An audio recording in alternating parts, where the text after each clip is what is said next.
everyone just thinks that if you see a dietitian, that dietitian's going to give you steamed and boiled food or just salad or so. But again, food needs to be enjoyed. So why would you want to eat like that? Exactly. And I think that that's also the perception, unfortunately, from patients to nutritionists or dietitians, that they think that we're going to give them boring plans. But it's not about that. I definitely think it's changed over the years. Well, at least from my perspective and the foods that I give my patients. And I often say to them, like, you must enjoy it. Like, it needs to be celebrated. Yeah, I think so. Dairy plays such an important part of our diet. I give dairy to most of my patients in the form of yogurt, milk in their beverages. Yeah, so I think cutting it out just because we don't know would be quite foolish, in the sense that maybe trying to first understand what is, like, why do you need to cut it out. I also think it's also the lack of, I don't know if it's education, but it's also just not understanding yourself better. So maybe it's having to be a bit more intuitive and not have so much rules when it comes to food, because I think a lot of people do that. So the anxiousness or the anxiety around food comes from a lot of noise, outside noise. Oh, you should be doing this, or you shouldn't do this, or you should be eating this at a certain time, or you shouldn't eat before or after 6 o'clock in the evening. Like, there's just so much everyone's saying, but what is it that works for you? Hi, everyone. Welcome back to another episode of Zen and Now. And in today's conversation, I have Mayuri Bhawan, a registered dietitian who blends Indian food, mindful living, and simplicity into a grounded approach to nourishment. So let's settle in, take a deep breath, and let's get into it.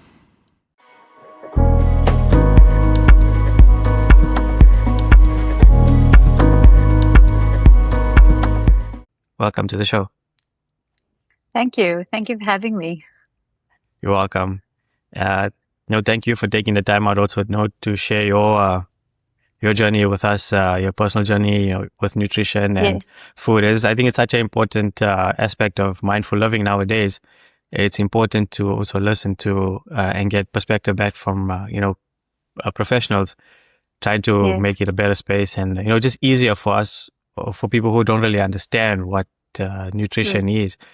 So before we get into the little deep stuff and the science of nutrition, you just give us a little background of your personal journey, your upbringing, and who Mayuri is. Yeah. Okay. I'm quite simple. I come from a very small town outside Cape Town. I've lived there all my life. My childhood was there, and subsequently grew up or did my studies in Cape Town, and thereafter moved to Kimberley, which is in the Northern Cape, and did my community service there for about a year and a half. And then thereafter moved to Johannesburg in 2011 and kind of did a part-time course on actual image consulting, funny enough, for 3 months. And then kind of did a little bit of locum work as a dietitian with another practitioner. And then in 2012, I started 3 practices in Johannesburg, which was quite daunting and very brave of me back then, if I think about it now. Yeah, for sure. 3 practices. I don't know. I'm sure I didn't really know what I was getting myself into. But subsequently, 2 practices didn't sort of last very long. And then I ended up also joining another practice in June 2012. So it was a good start, and my one practice that I started in 2011 still kept on. 2012. I'm getting my dates wrong. It's okay. Kept on going up until probably just before COVID. And that's how. And then left my practice that I was working for and started my own in 2021. And now I'm on my own since then at least. Oh, that's amazing. Why 3 in the beginning? What was the... I think at that time, why was it 3? I was servicing different areas. That's what was happening. I had serviced an area for Bedford View, as well as in Houghton. There was one in Dunvegan, and there was one in Houghton, and there was one in Bedfordview.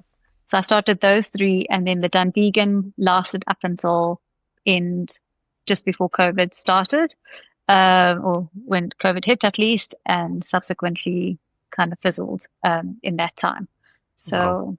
Yeah, and then I started my own practice in 2021. Wow. May. How are you juggling like 3 locations? I'm sure that, did you have like staff with you or just yourself? No. Wow. And I still, up until today, in my own practice now, current, I still have 3 practices. I have one in Hyde Park, one in in Burnham, which is which is in the Melrose area, and one in Fourway. So yeah, very busy, but I enjoy it. It is what keeps me going. Lovely. I guess they're all in. Yeah.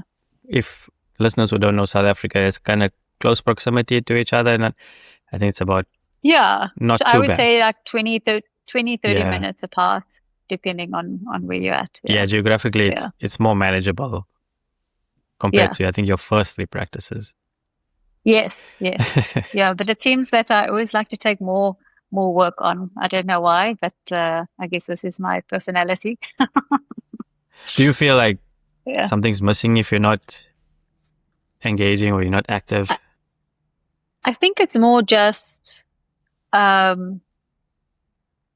just enjoy it. I enjoy keeping busy. I enjoy like challenging myself, and I think for me that's the big one. Like it's like I've managed one practice. Let me try and see if I can get it to another. And maybe there are things that I can learn and do better, but I see it as every day is a learning.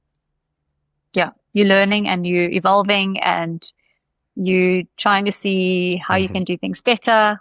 But yeah, I do enjoy it. The challenge for me is what gives me the thrill. Yeah, no risk, no reward, right? Yeah. I go back to my own tries, I think I would say. And, if you don't jump in, you would never know.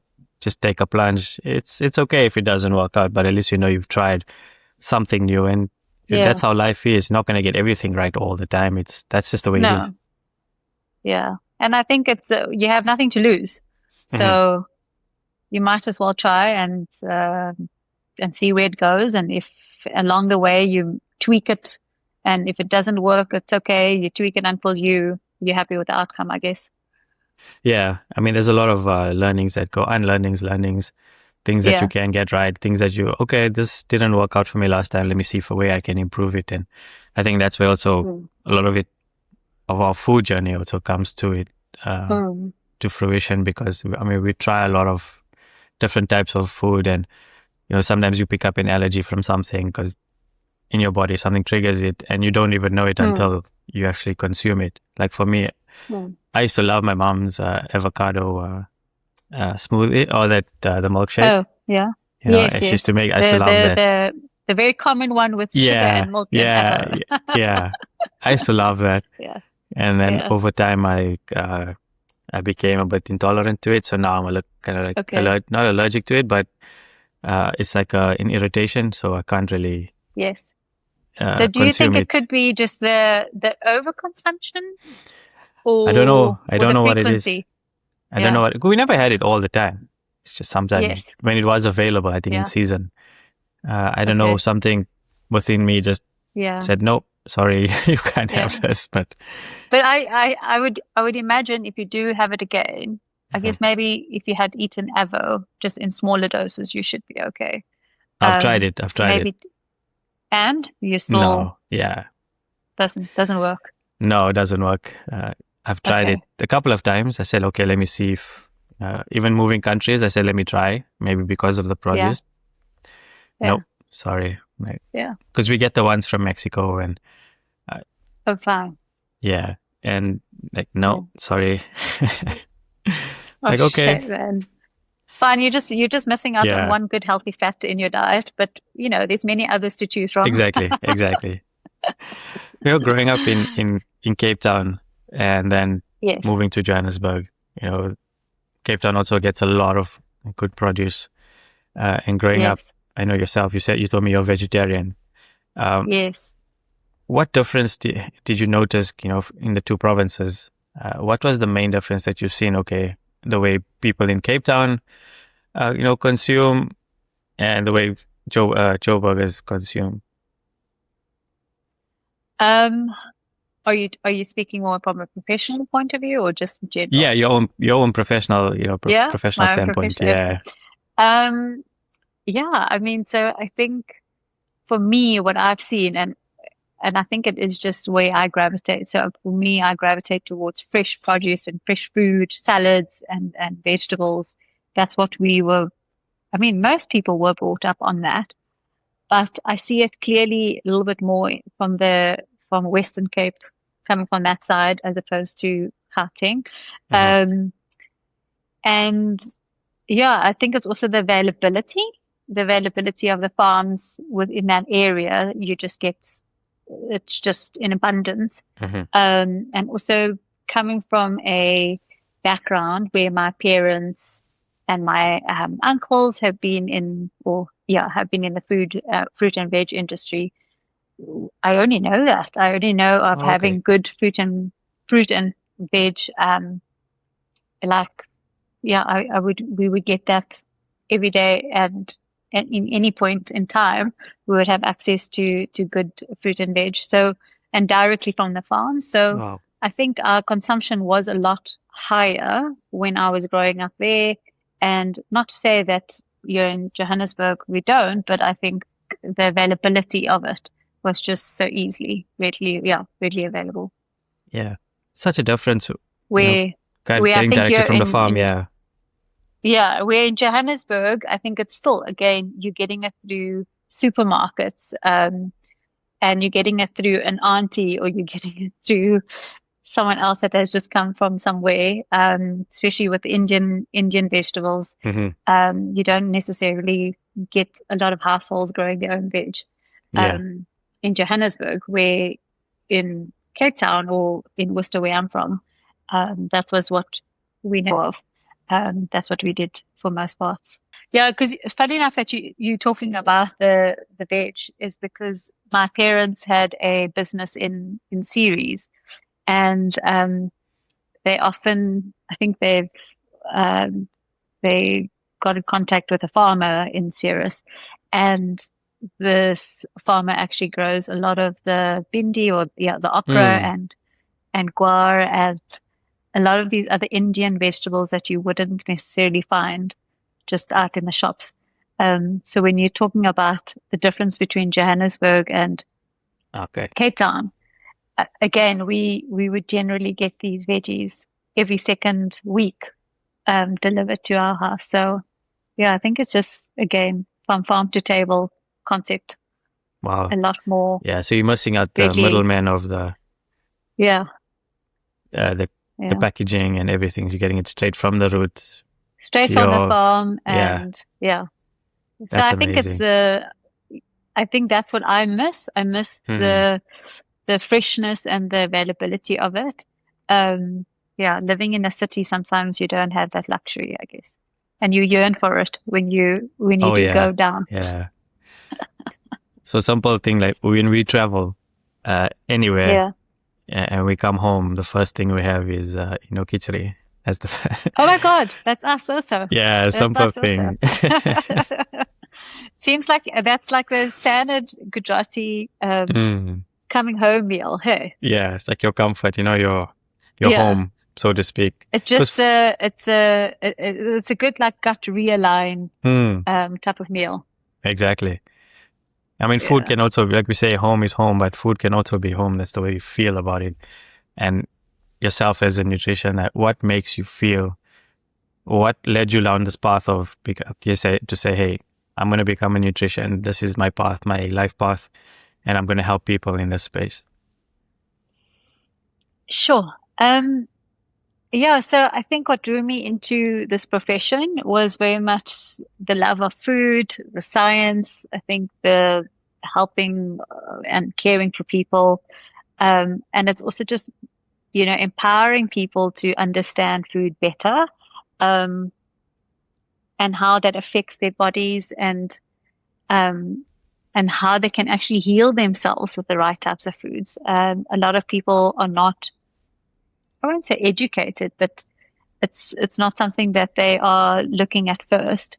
Their first point of call is always, going to the doctor, having themselves checked, get onto medication. But sometimes, actually, if you just realign yourself and look at what you're eating on a day-to-day basis, you could probably fix a lot of the things in a good two weeks to a month, Right. and get yourself back to where how you feel most comfortable at. So, yeah, I think food plays a big role, but it's very underrated still, even though it is such a day-to-day thing in our lives. Yeah, Or given essential nourishment, but of people course. don't see it in that form. Yeah. Yeah. I think given what we've seen now with the internet and social media, there's so much of information out there. Some people are trying to consume or trying to make a good choice of what is right for them or what kind of regime is good for them. What kind of advice do you have? Any advice, of what to look out for, of what's authentic and what's not, aligned to you in terms of, okay, you see an influencer or you'll see somebody who come online and say, okay, this is what you should be doing. This is what you not should be doing. And some people are easily influenced by, okay, I should start doing this now because it's going to help me, with my gut health or anything. Is there something from your professional experience or insight to say, hey, just look out for these couple of things before you actually make that decision? So I find that often where I get patients come into my practice, and they would say, "Oh man, I've seen something online and I want to try it." But again, I think when it comes to nutrition or any personal health, it's personal. It's individualized. Yeah. You actually have to take yourself back to understand what is your need, what is it that you'd want to change or achieve, or what are the problems or conditions that you sort of struggling with first, as opposed to just going on a general basis of, oh, I should have chia seeds. This is going to help me. But in what context? Like, how is it going to help you? First, maybe understand, and I often say to my clients that be a bit methodical in your approach. So if you've not done any bloods within the last 6 months to a year, start with that. Get a baseline of what's happening inside. From that information, consult with your practitioner, or in this case, your physician, and go through the bloods, understand where you're at, and should you be supplementing, should you be medicating, or are you fine? And then from there, what are the things that needs to be changed or could be changed to diet, and focusing on that in terms of making those changes. And then having to see and follow up consistently with either a dietitian, nutritionist, or with your physician to see if the results have improved. But there's no one size fits all approach anymore. I think that has changed. So it just depends on the individual, and I think everyone's lifestyle is different. So that's also something to consider. Yeah, it takes the first step is, like you said, it's important to get to know what's happening inside your body. And now we've done also like bloods periodically, and to understand what's going on, because you don't really know what's going on inside your body until it's actually thoroughly checked. And I think that's where a good starting point is. So I thank you. I think a lot of people would appreciate that, because a lot of people don't actually know that starting with just blood work is important to understand this is how I'm going to progress in my journey. Yeah. In South Africa, is blood work like easily accessible? Pretty much. I mean, I think I must say we have a good healthcare system, even though some people may think otherwise. I do think we are very thorough in what we do and our delivery of our information to our patients. But yeah, generally what would happen is that a patient would go and visit their general practitioner, or in this case, physicians or specialists, and they would obviously have that consultation.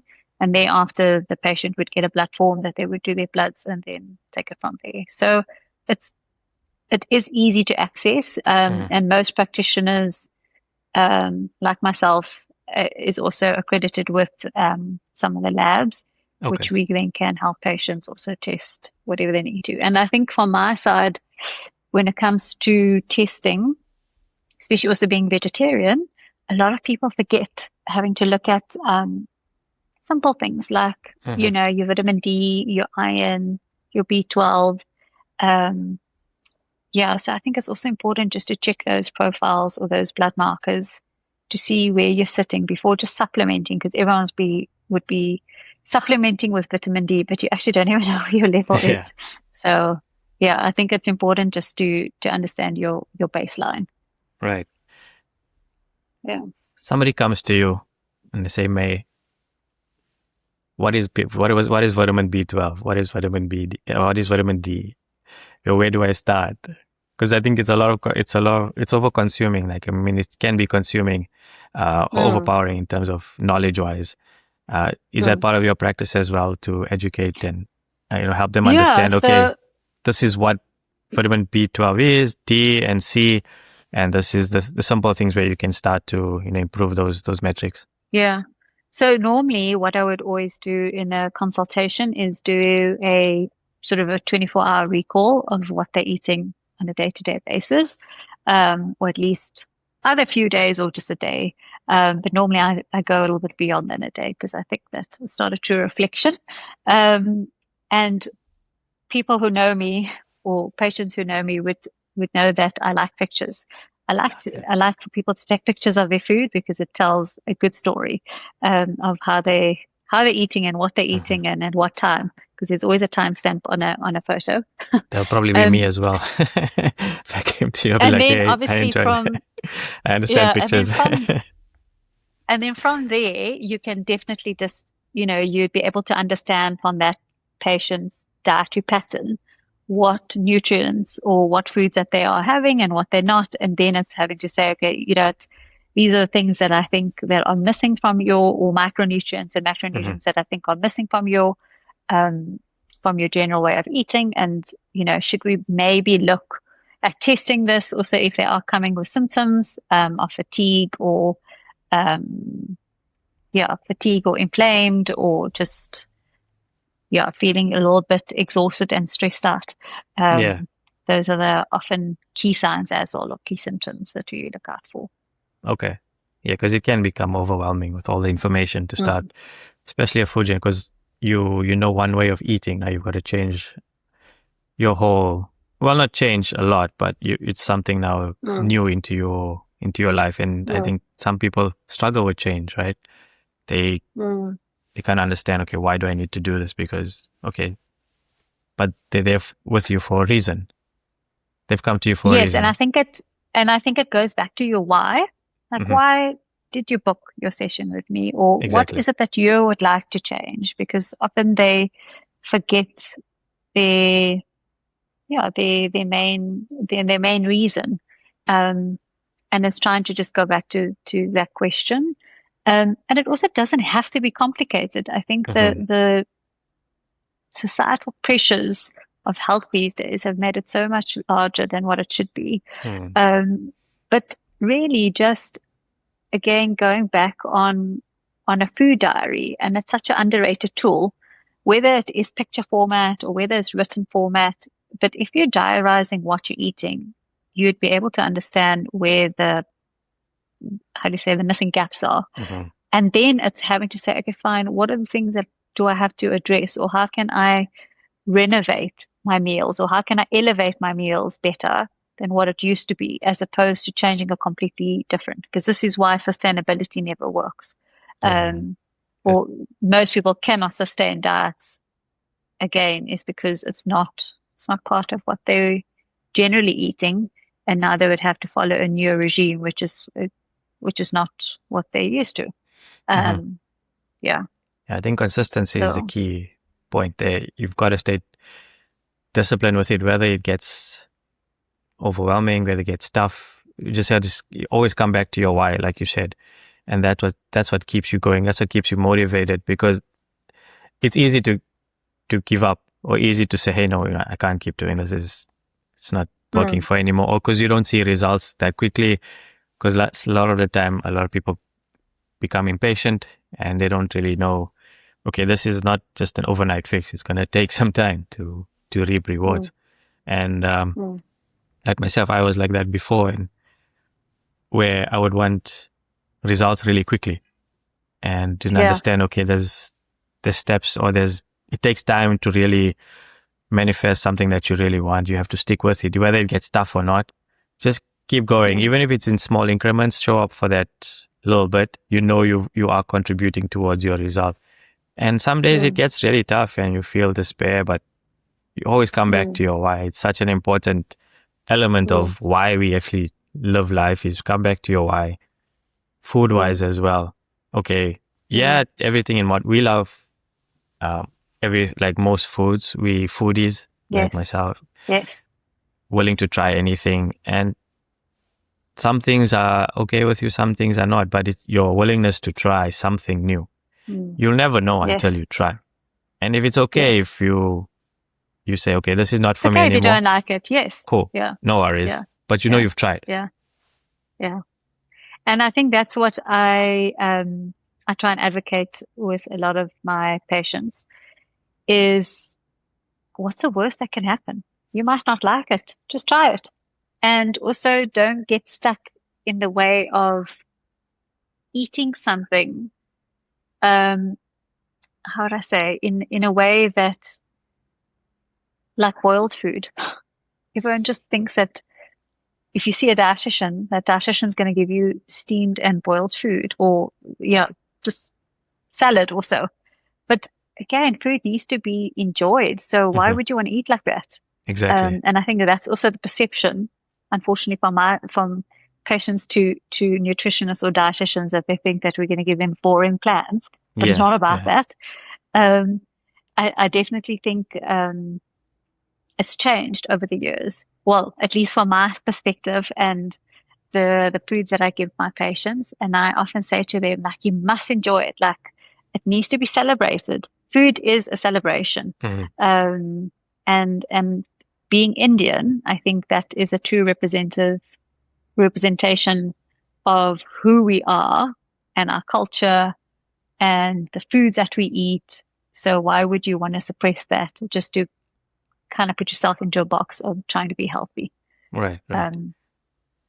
So it's more just finding the right combinations and flavors that will actually work for you, to actually keep going and implementing and sustaining it. What does a balanced plate for you look like? Are you talking Western or Indian? Whichever. Whichever. Okay.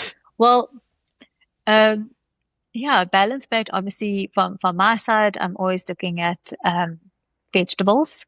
So at least 1 to 2 cups of cooked veg a day. Well, if on a plate, it would be about a cup, I would imagine. And then a cup of salad, whether it is a green salad or a sample, depends on what meal you're having.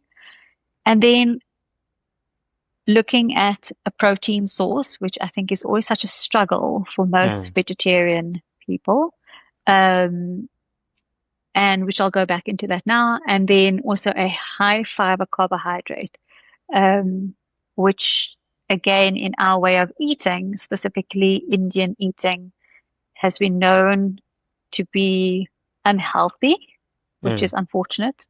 But it's really not. If you break it down to the core, it's actually not unhealthy food. It's how it's been prepared and what type of oil you're using and how much oil you're using. But the food in itself is not unhealthy. But I think where the missing link in most patients or people that I see is, like you said, getting that balance right. Our foods, if we're looking from an Indian perspective, can be very carb heavy. And so if you're looking at mung dal with rice and aloo fry, that's generally the combination.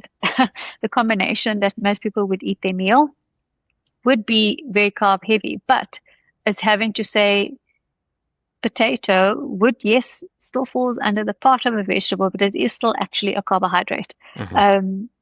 And I think it's having to say, how do we start adding more vegetables into our plate, whether it is, again, in a subji form, so whether it's, I don't know, green beans and peas and carrot, if it is something that you want Indian orientated, or if you wanted some roasted veg or steamed veg alongside your Indian meal, that's perfectly fine. But mainly what I'm seeing is that there's a disconnect with our plates. There's a lot more carbohydrates and less vegetables, even though we are vegetarian. And again, I'm talking from an Indian vegetarian perspective here. Right. There's very little vegetables, and the protein is considered partially from the dal, which is not true. I mean, it does contribute towards your protein, but not enough. Right. And therefore, it's having to make that conscious decision and choice to kind of say, well, what other protein can I add into my meal, whether it is paneer or whether it is tofu, whether it is a high protein yogurt, or whether it is some sort of soya chunks that you may add to that meal. Right. But I think that's where a lot of people sort of fall short in this areas. Yeah, I think looking back at my own journey with food, I think, I mean, we eat meat, we eat chicken and fish, all of that. I think growing up as well, we always had a protein, we had a salad, and then a carbohydrate. Especially as an active person, I needed all of those things. Even very young. But it's the ratios. Yeah, it's the ratios that. Yeah, exactly. Try telling our moms, this is only how much we need. And it's like, hey, eat what's on the table, otherwise you don't eat at all. Yeah. But I think also they didn't know that time. No. Do you know what I mean? And I think, their love language was food, right? Their love language is food, and still today. So I think it's only from the younger generation now that we are being a bit more mindful, conscious, and mindful about what we're having, and the combinations and the ratios of it. Yeah. Are you strict with yourself? Are you hard on yourself when you're not? No, I don't know. I guess I should be, but I'm not. Okay, good. I think I understand. I do give myself a lot of leeway sometimes, but I am very mindful. I mean, my number one thing that I do every morning, or most mornings, I would say, I always have a coffee. That is like my 1 hour of peace before the chaos happens. So often in the area where I stay in, I'll go to a coffee shop quite early, probably about 6:45, and I'll just sit there for 1 hour and have my coffee, do all my admin, but I just have peace and quiet. That's my time before I start consulting. So that is my one thing. But I also always have a protein smoothie, because I think that is the easiest way. And again, I'm not saying that you have to do it, but for me, it works in the sense that I get everything in one go. So I'll get my protein, I'll get my fiber, I'll get my good healthy fats. I'll add in some sort of fruit that I would like, or whatever I have at home. But it's all in one, which I've kind of ticked the boxes to start my day on a how do you say, high protein, relatively low to moderate carb, and high fiber meal. So it's quite balanced. It's part of my very rituals. good. Yeah. Don't go anywhere. We'll be right back after this short break.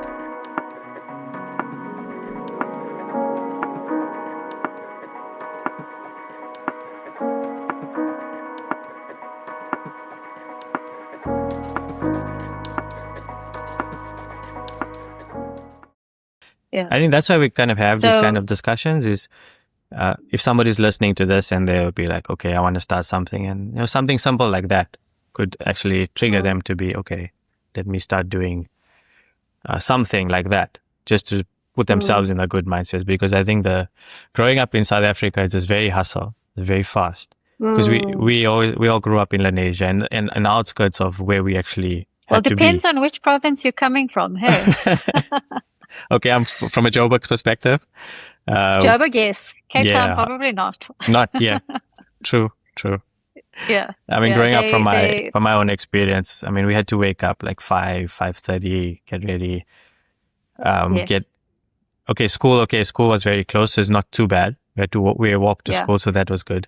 But once we left school and started working, everything was 30, 40 minutes away in traffic and whatever else, even varsity. So our days started very early, and sometimes we probably didn't get those nutrients in very early on in the morning, and you feel lethargic going through the day.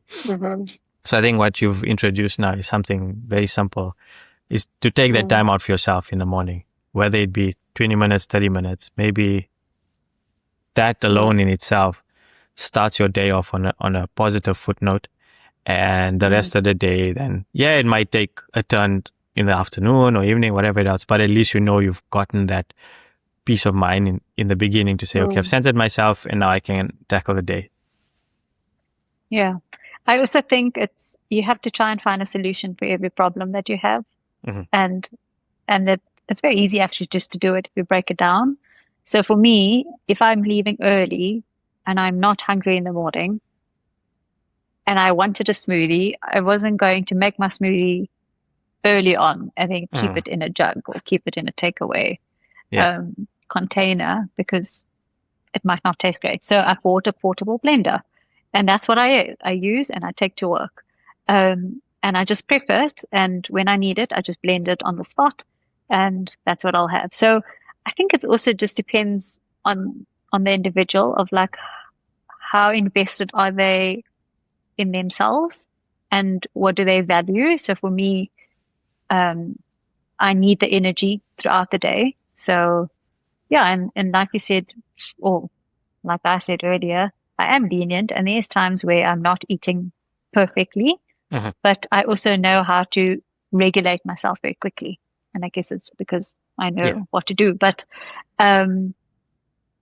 I also think a lot of people overcomplicate food too much, or nutrition,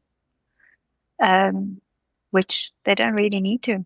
It's the simple things that needs to just be addressed. And my number one goal for most of my patients this year is eat more vegetables.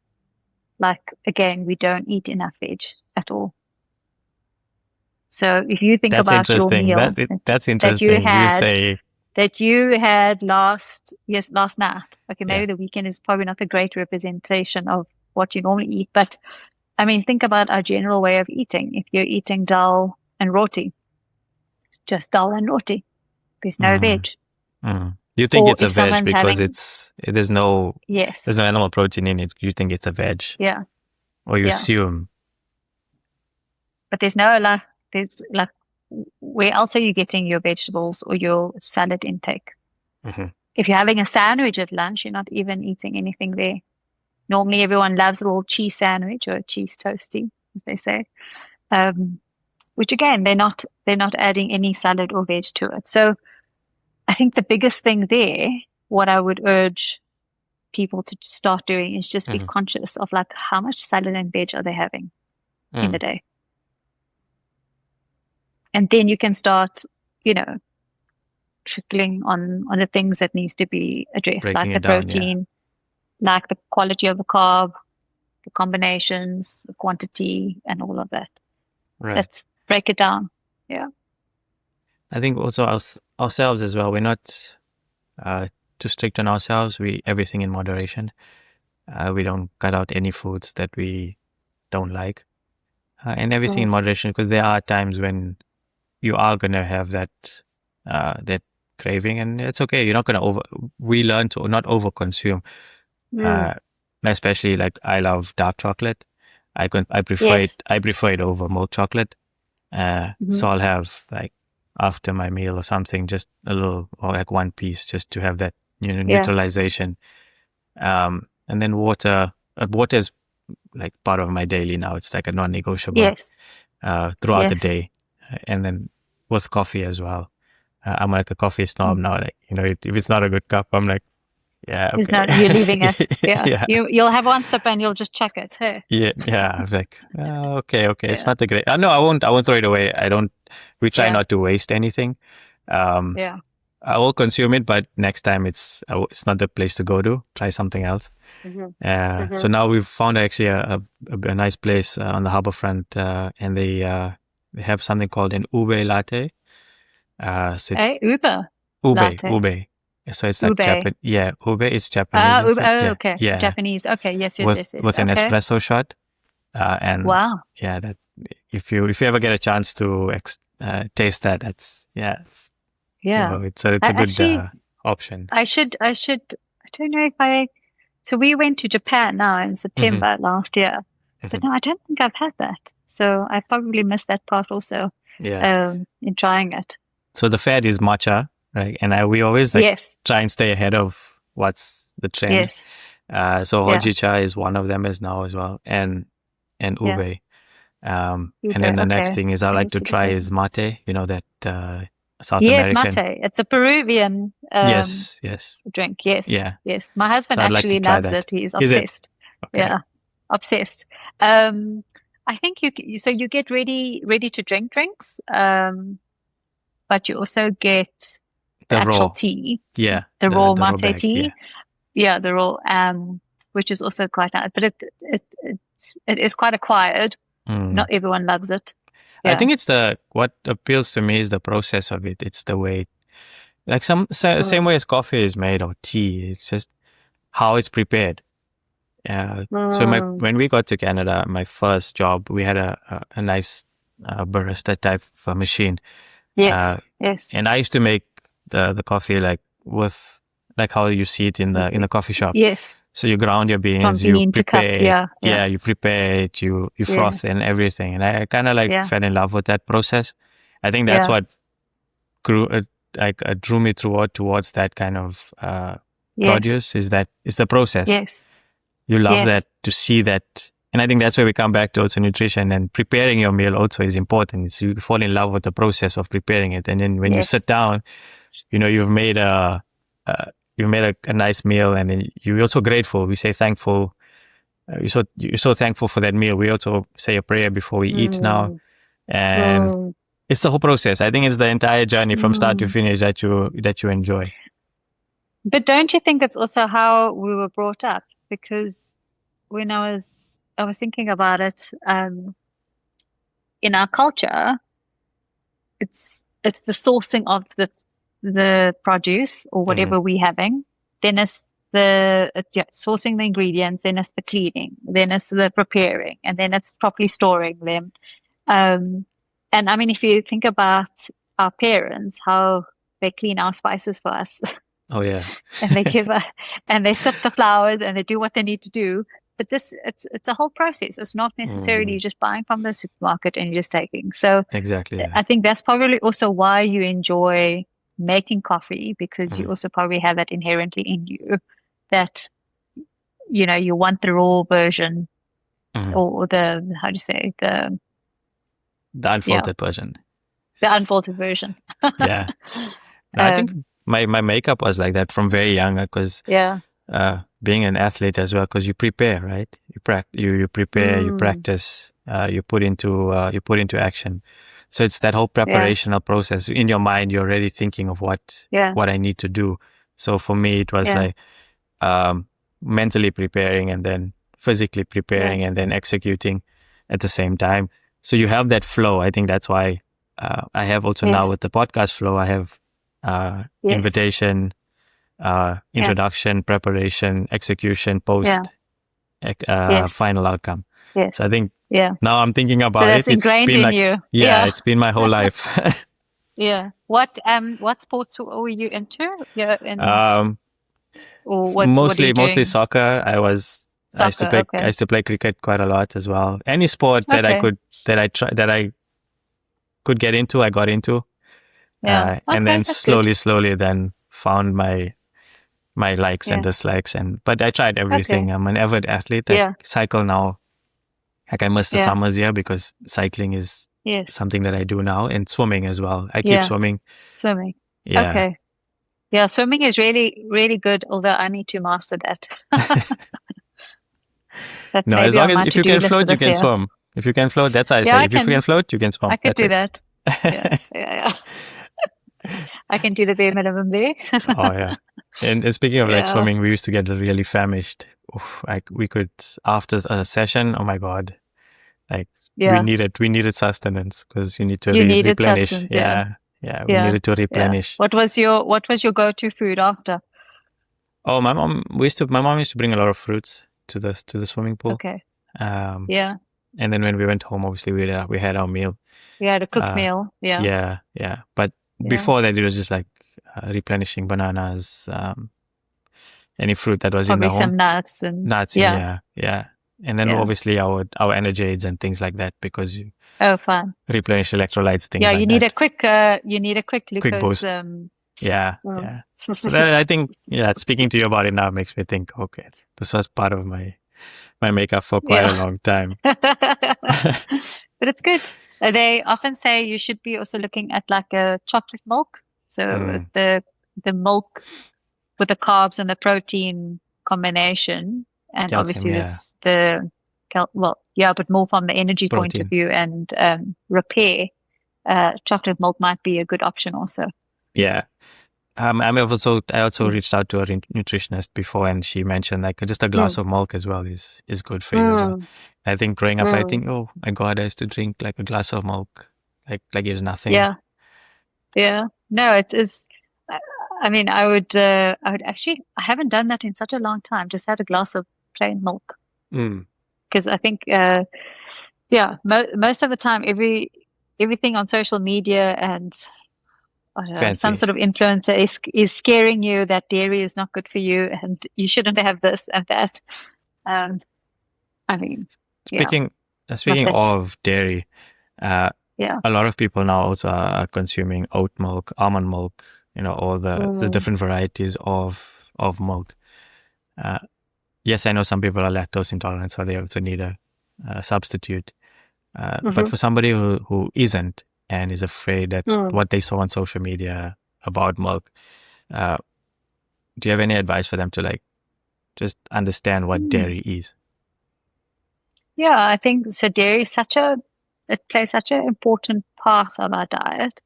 I mean, I give dairy to most of my patients in the form of yogurt, milk in their beverages.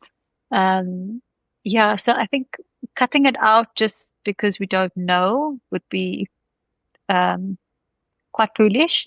In the sense that maybe trying to first understand what is like, why do you need to cut it out? If you have an intolerance or if you're allergic, then fine. Yes, I understand. But it gives you such good nutrition and it's such a complete amino acid profiling, how do you say, food item.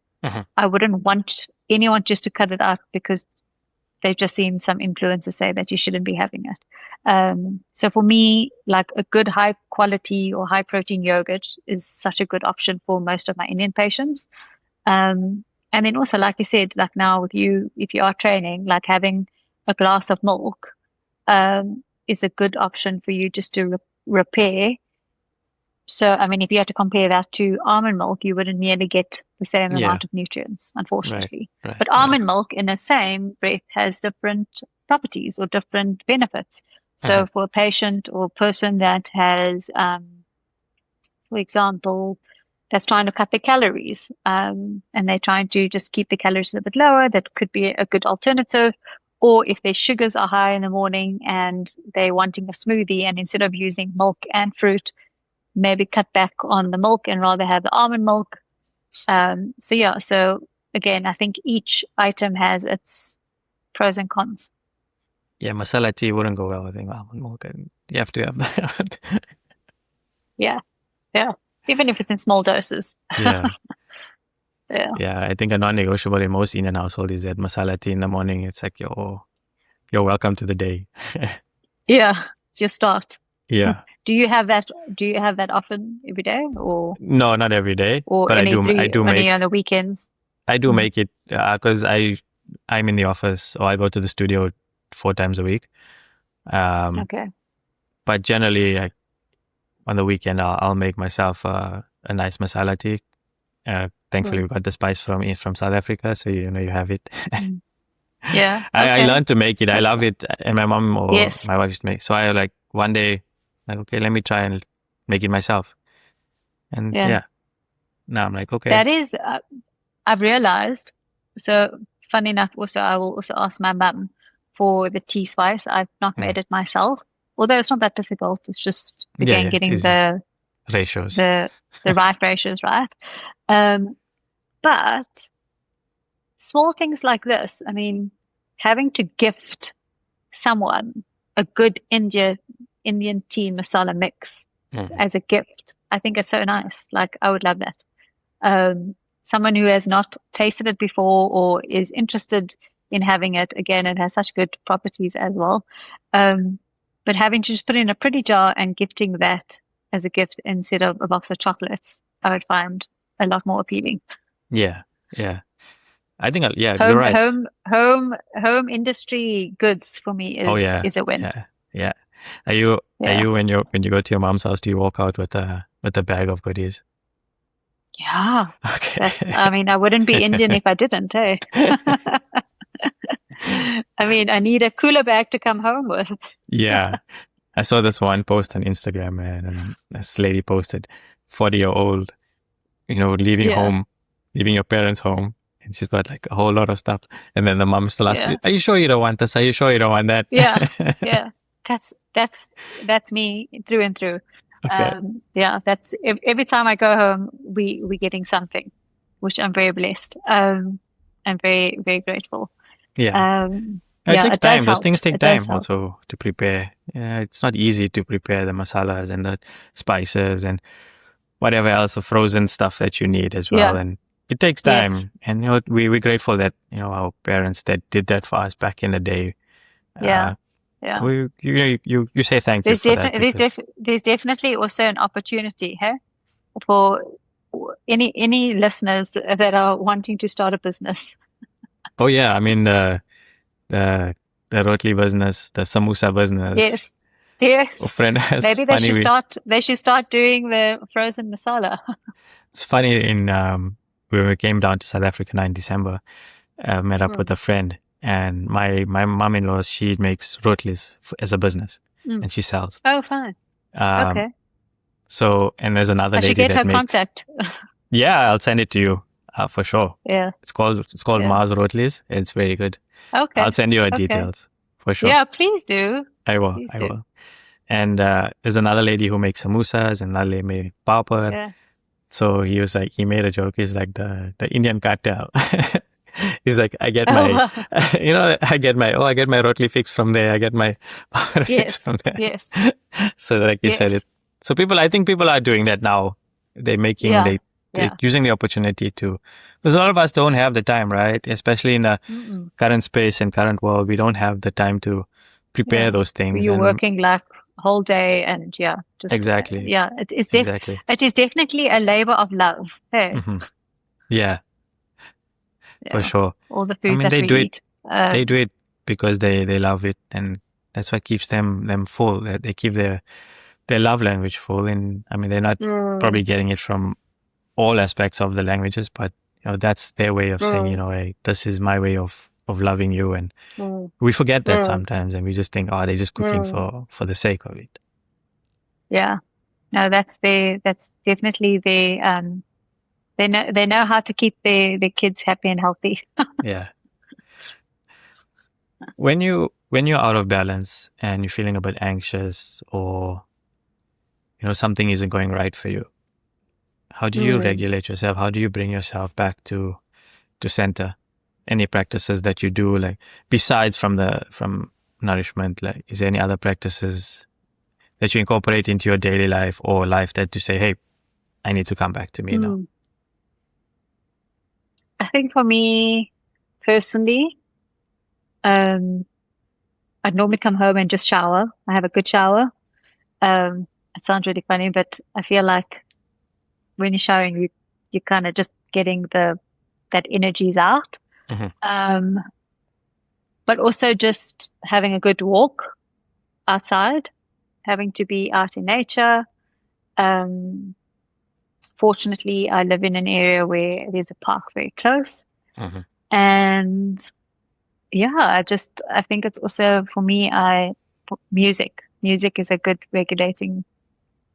Yeah, I find music very soothing, actually. Yeah, I've forgotten and I one. I think a lot often, of people don't yeah, understand how music brings you back. Yeah, I often in the morning, if I was working from home, I'd also just have music on. And I find that's also quite calming and just centers you a little bit. Whether it is instrumental or, I don't know, pop rock or whatever you enjoy. It's, yeah. So, yeah, I mean, I think different days call for different things. And sometimes I think also just a call with a friend or someone is also just as good as a walk or just taking out and just doing some breath work as well. Very important is also one, quite powerful. Yeah. Simple and easy. We forget that at times because I think a lot of times when we're in situations where it's not in our control, we kind of panic, and I think that's the important one to bring us back to center. And especially with people who struggle with food and binging, especially unable to say, hey, no, I can't, this is not right for me, and or when to stop. I think that's an important, like, to take a step back just to understand it and then go again. Yeah, and I also think it's also the lack of, I don't know if it's education, but it's also just not understanding yourself better. So maybe it's having to be a bit more intuitive and not have so much rules when it comes to food, because I think a lot of people do that. So the anxiousness or the anxiety around food comes from a lot of noise, outside noise. Oh, you should be doing this, or you shouldn't do this, or you should be eating this at a certain time, or you shouldn't eat before or after 6 o'clock in the evening. Like, there's just so much everyone's saying, but what is it that works for you? And I think a lot of people need to come back within themselves and understand. And again, if they don't know, it's having to find that help or find someone to explore that with you, that you're not stressing about something so simple, because you can actually do whatever you want to. You just need to have some sort of structure and understanding. Right. Yeah. Yeah, I think my previous guest as well on the show struggled with eating disorder, and for her it was more about fitting in and looking the part, because I think appearance plays a huge part in that as well, because we all want to look a certain way, and nutrition is probably like on the forefront of that. I think it's the most important part of it. Yeah, you can jump, you can do everything on a physical perspective, but what we consume is more important than that. It plays a huge part. I mean, they all coherently play a part in actually what you wanted, what you want out of it. But I think appearance is also a part of that, and that's why people come to you as well, because they want to look and feel good too. Yeah, but I also just think, and I think maybe that's why I did this image course initially when I came to Joburg. I should probably put it into practice at some point. But I think also if you dress according to your body shape, and I think people don't do that anymore. They just wear baggy clothing because I think it's also fashionable or whatever. But if you dress according to your shape and the colors that suit you, that already makes such a difference in terms of how you feel, and your confidence levels. And so I think there's a lot of elements that goes around it than just food, if that makes sense. Yes. Yeah. Yeah. So it's everything. It's like I said, it's the whole package that comes into play. Yeah, it's a whole package, and it's what you're also exposing yourself to. So like, what company, who are you hanging out with, and how often are you on social media, and what type of TV series are you watching, or I think there's a lot that actually has an impact on how you perceive yourself. Yeah.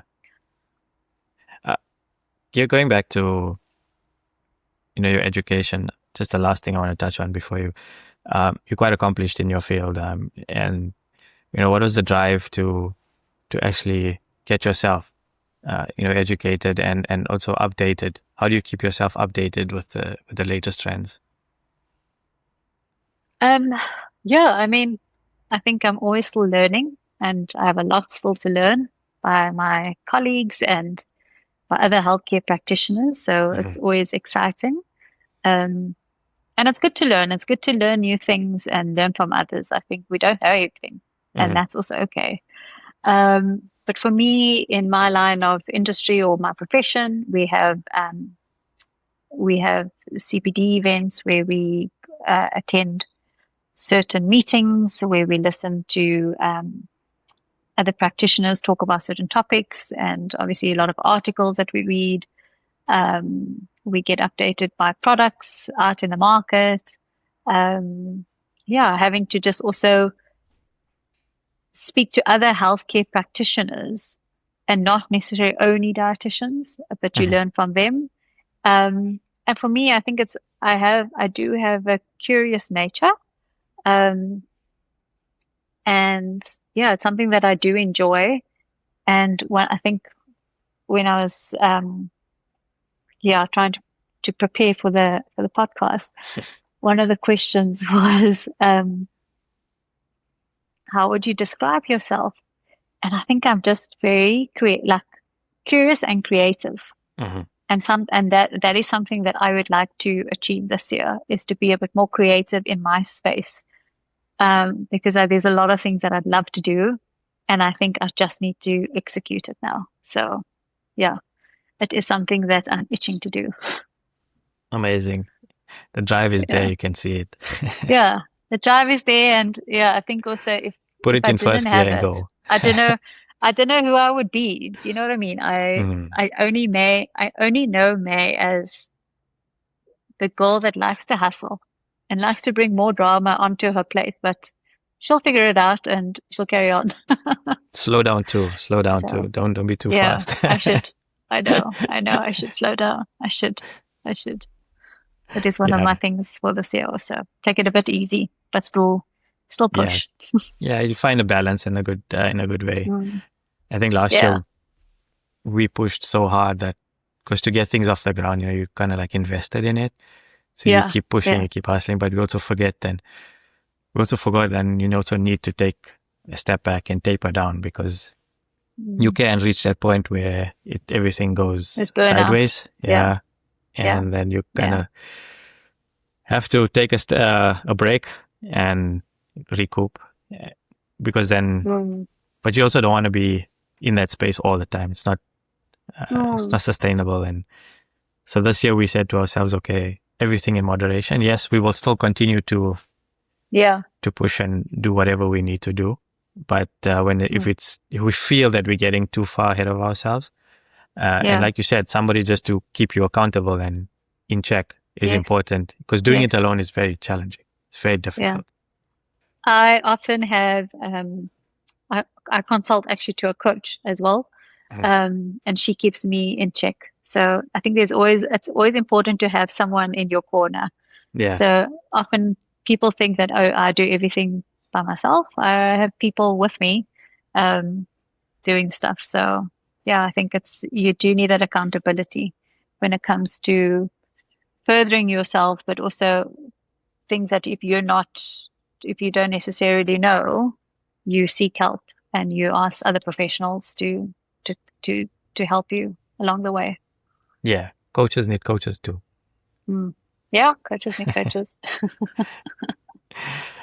We can, like I said, we can always have a long discussion about this. It's because we're so invested in it, we're so passionate about it. But I know time is also precious. And has it been an hour already? Yes, already. Wow, it's gone so quick.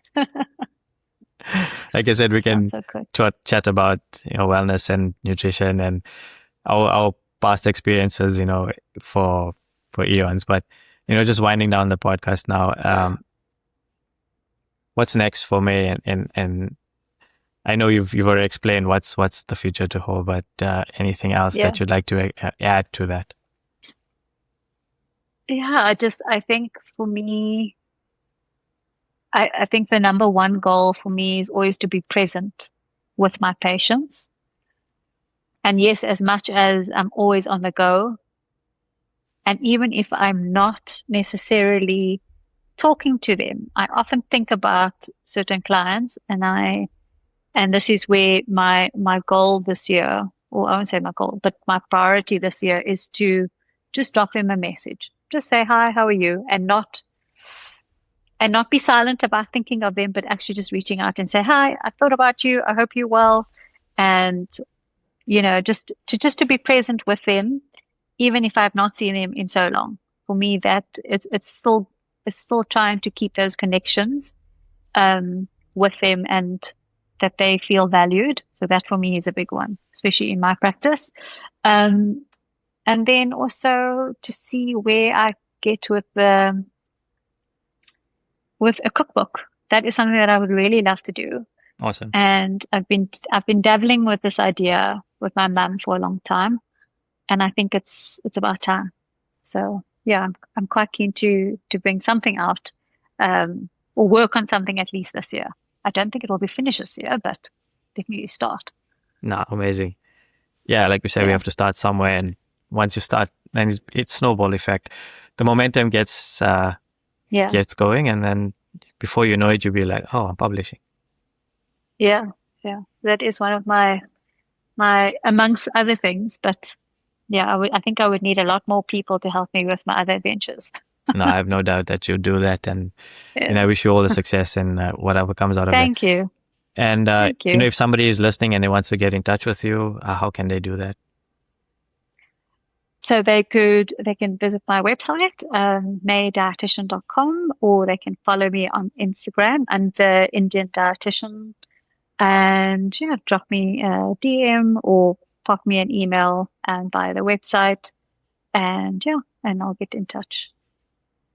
Amazing. And links will be in the description below as well. So if you didn't catch that, check out the links. I will share that. Let this conversation with Mayuri remind you that nourishment doesn't have to be complicated. Sometimes it's just about returning to our simplicity, culture, and just listening to your body. As I stand for, nutrition made simple with May, and that's my sort of standpoint when it comes to food. You better TM that. Yeah, I should. Hey. No, thank you, May. I appreciate you sharing your time with us and sharing your insights. I really appreciate it. Thank you so much for having me. You're welcome. Thank you so much. Thank you guys for being here on Zen and Now. If this resonated with you, you know the drill. Subscribe and share it with someone who could use this discussion. And until the next one, guys, stay Zen. Thank you so much. Thank you.